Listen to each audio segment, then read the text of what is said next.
Hello and welcome to our show Knowledge Hour. This is Parinita Rohra with our esteemed guest Mr. Santosh Takale.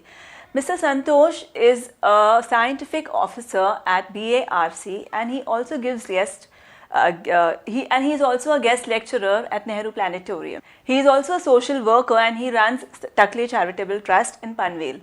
He also conducts workshops and lectures in the rural areas for the betterment of society and to create awakening about science and technology. And what better could we ask for on a day like National Science Day? Santosh ji, welcome to our show Knowledge Hour.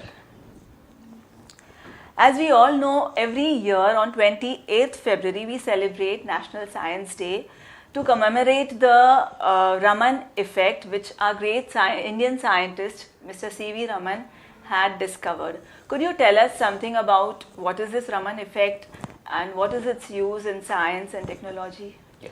See, Raman effect is basically tells us about the why sky is blue, or when we see deep blue color of the sea, why that particular color is there. It explains why it is there and how it has been seen. So really speaking, in technical terms, if you want to say, in technical terms, when light beam is deflected by the material or molecule, there is change in its wavelength. There is inelastic scattering, something of that kind, and it gives us difference of some wavelength change for that particular light photon which has incident. Now, because of this particular phenomena, this change in wavelength which has occurred with that particular beam has intrinsic property of that material. So, it leads to the identification of that material, and this fundamental principle is used in many applications of science and technology. So, like suppose you want to list the applications are numerous. Like you must have heard of Raman spectroscopy.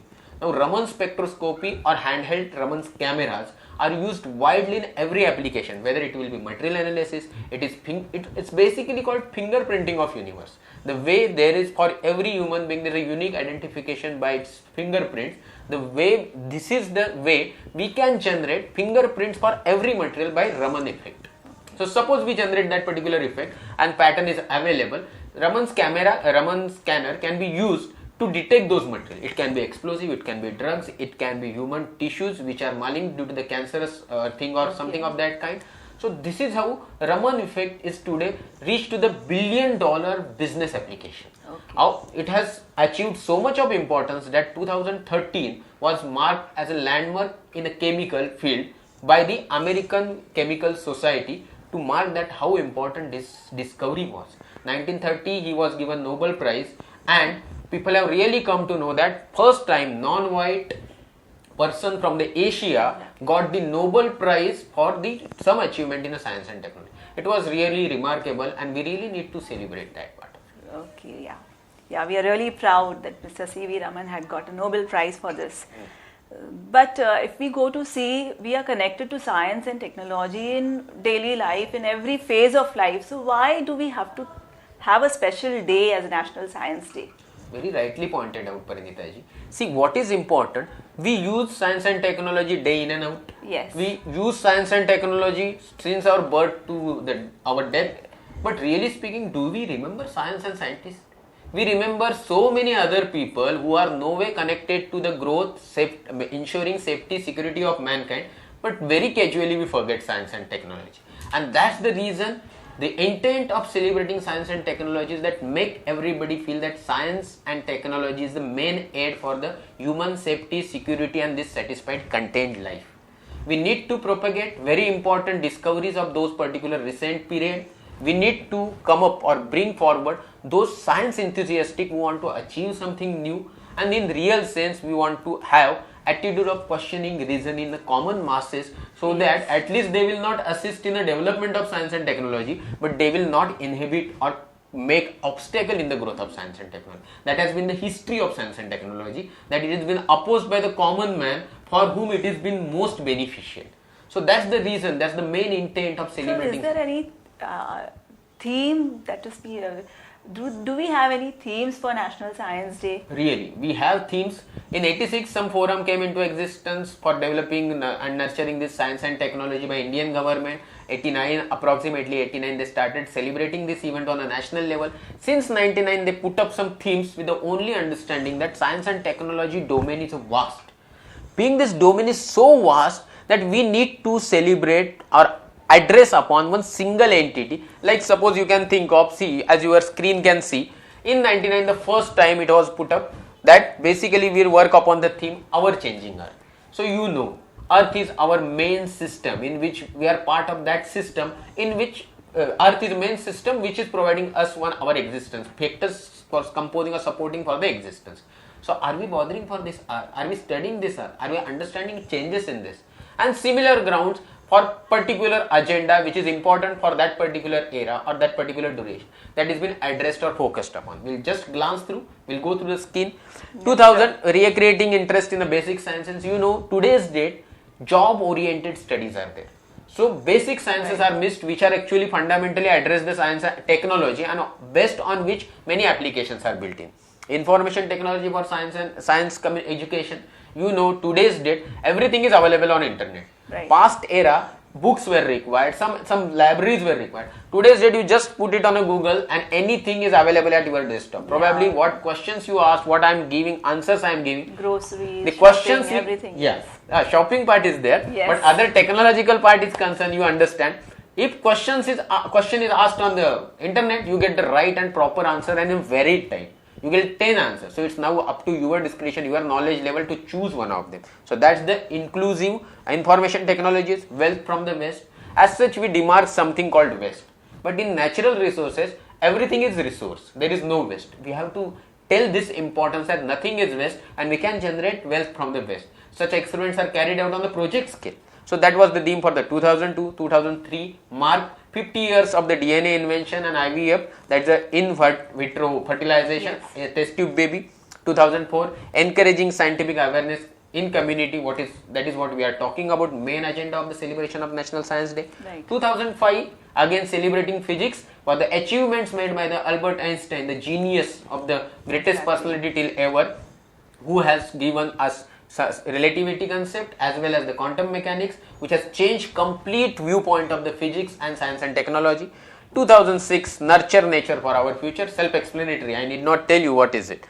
2007 for marking for the crop per drop. Previously it was a crop per hectare. Right. Kitni zameen, how much area of land you are using, and that was there. Now water is such an important resource, everybody has understood, so the fundamental has come, crop per drop. Understanding the planet Earth was the 2008, 2009 was the expanding horizons of the science, 2010 was the gender equity, science, technology for sustainable development, 2011 chemistry in daily life, 2012 after Fukushima it was clean energy options, means energy is required but it should be clean and safe, so nuclear safety aspect was covered. As you can understand, today's date, greenhouse effects generated by these thermal plants is approximately 40% and will reach to the 58% by 2030 and it's going to create a lot of chaos. But really speaking, we never had any clean option which is given by the nuclear energy, but personally seeing that this nuclear energy option is little scaring to the people because of the lack of their knowledge about the nuclear safety which is taken care in this plant. So this option was chosen. 2013 again addressing the food security by the genetically modified crops, and 2014 very important part which is genuinely the main intent of celebrating national science is fostering scientific temper. Scientific temper, yes, reasoning, questioning. What else can you tell us about scientific temper? Why is it so important? It is taken up as a theme for the entire year? Really speaking, you answered, or answer was in line on your question itself. You said it's a questioning and reasoning. Attitude of questioning and reasoning is the simplest definition of scientific temper. This scientific temper, this attitude, this approach has brought man from that initial stage of ape, not necessarily ape, to the uncivilized human being or animal, to the today's civilized human being who has reached to the highest level of animal community. Planet Earth is a whole and soul of this planet Earth. He can define future for himself, Mother Earth. That's the stage it is brought up. This is brought up by the simple thinking. whatever evidence is available, supported by the experimental facts, which can be repeated with a similar condition, you need to believe that part only. Somebody said it, somebody gifted you, somebody blessed you, so you need not believe. You believe on the thing which is available with the documentive evidence. That's the deeper aspect of the scientific. But we cannot have evidence for each and everything. Yeah, rightly said. You will not have evidence for each and everything right now and then. There are so many miracles we speak about every day. No, just let me complete and probably you will get the answer. As you said rightly, explanation is not available for everything on an instantaneous basis. But you know, initially if you go just 400 years back or even lesser than that, people will not be able to tell you why after bearing attack of some wild species like tiger or something, you are able to cure because your body responds. But some small insect like a snake bites and you die within 2 hours. How earthquake happens, how storms happens, okay, how eclipse happens, how this lightning is there. Nobody was able to explain. But today we know that. Before today's date, approximately 1850, the death rate was that before 15 years, 60% population was used to die. Everybody has seen this. Today's date, only 10% died till the age of 45. This is the change brought in by that particular reasoning ability, which led to some scientific temper, led to some application, and today we have that concept which is supporting us logically and with the evidence. So in such case, I personally a lot of progress because of science. Lot of progress in terms that this is because of scientific temper. You asked one very important thing. What is making it so important? What is making it so important is first thing that scientific temper in first time in a human history told human that there is reason behind every happening. That reason can be found out.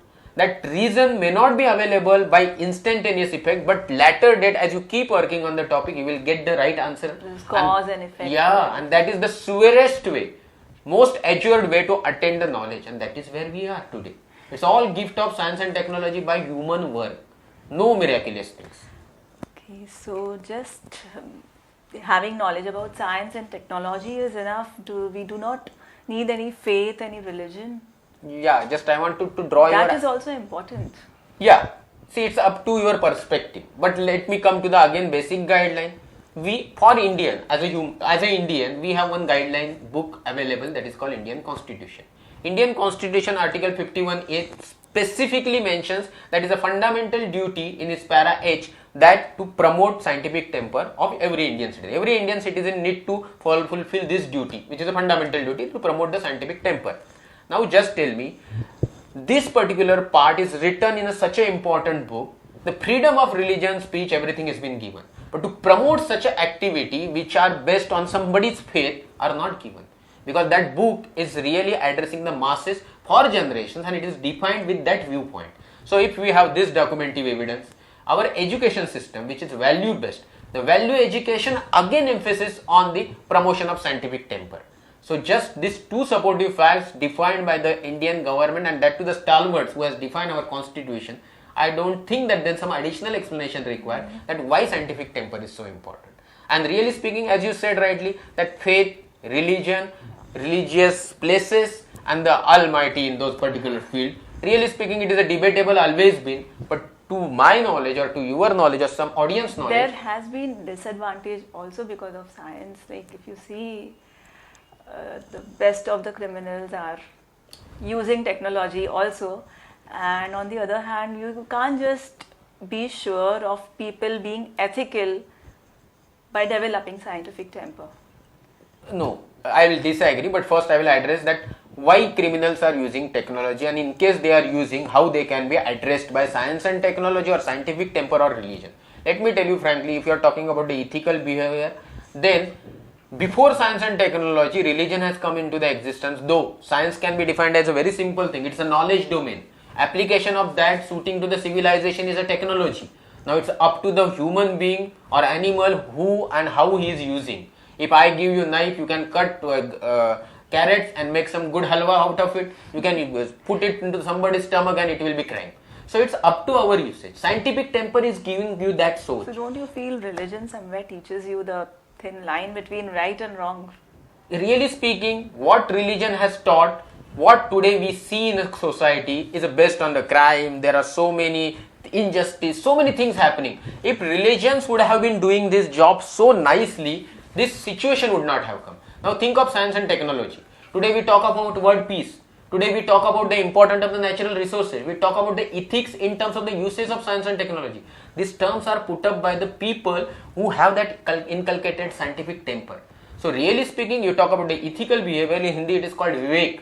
ये जो विवेक है, this Vivek will come with your thinking, and that thinking comes with the application of your mind that will grow, and that growth comes with the again that reasoning and questioning. Okay, so it's a scientific temper. Okay, nevertheless, we still have idols in the hospitals, in the schools. So this is a never-ending topic. Yeah, but let's come to the next question. Yeah, but let me correct you. In hospital also, it has been treatment made by the human beings. Okay, those are again undergone the scientific training called education in the medical field. So really speaking, I believe in those things. We have supportive document event that they are helpful to the mankind.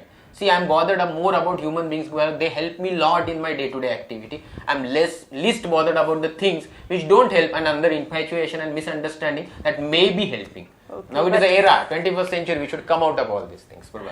But faith moves mountains, as it is said. So yeah, but I heard that today's date they will use Pokelan to move the mountains. So probably I have more faith in science and technology. Okay, sir. So according to you, what activities can be conducted, especially in the rural areas, to develop scientific temper?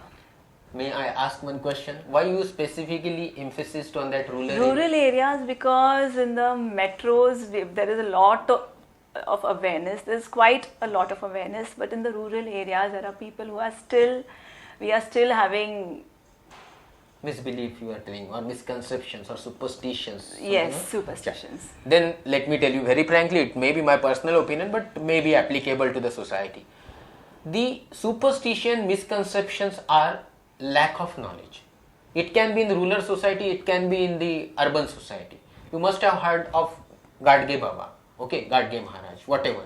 The illiterate fellow who has given new direction to the mankind, at least to the Maharashtrian people, by means of kirtan, bhajan. But it was totally addressing the superstition. He was from the village. Now, as per the urban part, today's urban part, you will find most Babas who was called Baba Bengali, Mirza Ghalib and all. They hail from the urban community, or they are settled in the urban community. So, let me bring up the important fact. It's basically lack of knowledge which is getting human beings into the superstitions. They need to be addressed at that level. So, it's not only rural area, it may be urban area, it may be highly educated, because with studies and education, knowledge comes but the wisdom lingers. And in case you have that common sense and wisdom, then you will not have superstition, because you are on the path of developing scientific temper.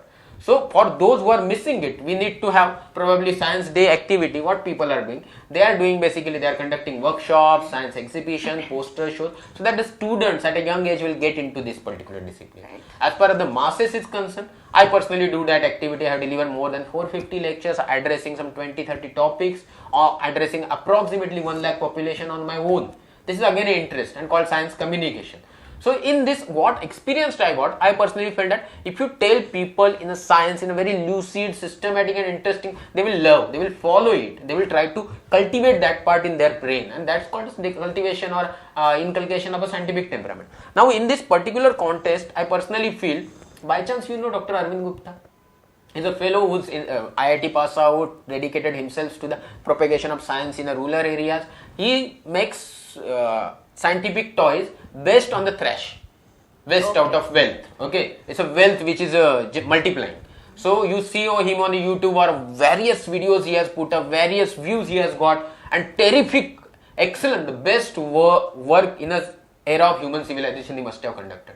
Such a genuine person. So such a way, that is the methodology to conduct the science communication. So I personally feel it's an individual contribution is required, because we are a country with a 121 crore population. We need to have some reformative talks, we need to have some science-based lectures, some demonstrations, some sky observation programs which lure people like anything, some nature visit, going to the snake park, going to the bird sanctuary, wildlife sanctuary, and getting rubaru with these particular animals and nature, so that we understand that scientific temper is not the scientific methodology, it's not science. It's an attitude. Yeah, it's an attitude, ethics followed for the betterment of the civilization. Then people will understand that it's really better than the today's religion, the way people are following. So that's what, this is what we have to inculcate. We have to start from individual. then it will come in society, then it will come in nation, and then it will come in a civilization. That is how it goes. So those can be the steps, best steps for the inculcating scientific temper. Yes, so developing scientific temper, 2014 theme for the National Science Day. Besides this, any other message that you would like to give to our audience? Yeah, certainly. I'm not in that particular authoritative position that I should give some message to the people, but really speaking, I personally want to give some suggestions that as a constitutional fundamental duty, we have to respect the development of scientific temper. We have to be part of this movement in which we will generate the scientific temper. Automatically will come out of all rituals, religioustic behaviors which are unnecessary dividing human. Okay, there will be some behavior because of some fanaticism, we have to come out of that. In case we come out of this and banish all rituals out of life, automatically whole nation will develop scientific temper, human civilization will develop, and it will 100% lead to some betterment of society. As I said, I am not the authoritative person in this field. First Prime Minister had also propagated a lot, yes, about why Indian constitution has those details pertaining to those scientific temperament and all, because of Dr. Babasaheb Ambedkar. Because this alone, this can progress, bring progress in see, the society. Dr. Babasaheb Ambedkar, Pandit Jawaharlal Nehru, they had such a great affection and attraction for this scientific temper, only because this is the only fundamental which will make our country to reach that developed country stature by in a very short span of life. And that's why I just want to point out, जो screen पे आपको मैं दिखाना चाहूंगा, एक statement जो उन्होंने बोला था, जिसने मुझे बहुत प्रभावित किया. He just said, it is a science alone that can solve the problems of hunger and poverty, of insanitation and illiteracy, of superstition and deadening customs, and vast resources running to waste of a rich country inhabited by starving people, who indeed can afford to ignore science today. At every turn we have to seek its aid. सच बोलिए तो ये 100% सही है, भविष्य में भी सही रहेगा, क्योंकि विज्ञान बदलाव से कभी आंखें फेर नहीं लेता. It's basically responding to the change, absorbing the change and going with the change, and it has. That's why it's a never ending. It's a science and technology which is going to prevail. It's up to you, me and everybody that how we are going to use those technology and application. Thank you, Santosh. It was a real pleasure talking to you and having us on our show. I'm sure that our audience must have by now realized the importance of developing scientific temper in their attitude and everyday living. I would like also to thank you and to thank audience as well as this channel for giving me an opportunity to express myself on this Science Day. I just wanted to wish very nice and happening as well as the scientific temper boost and promote you to go ahead with this type of attitude. Thank you so much. Thanks to you too for sharing your valuable time and knowledge. Goodbye for now and best wishes to all on National Science Day. Your views and suggestions are important to us. Do send in your views on our email IDs santosh@barc@gmail.com or rohraparinita@gmail.com. Thanks and keep watching us on this space for more knowledge and science communication.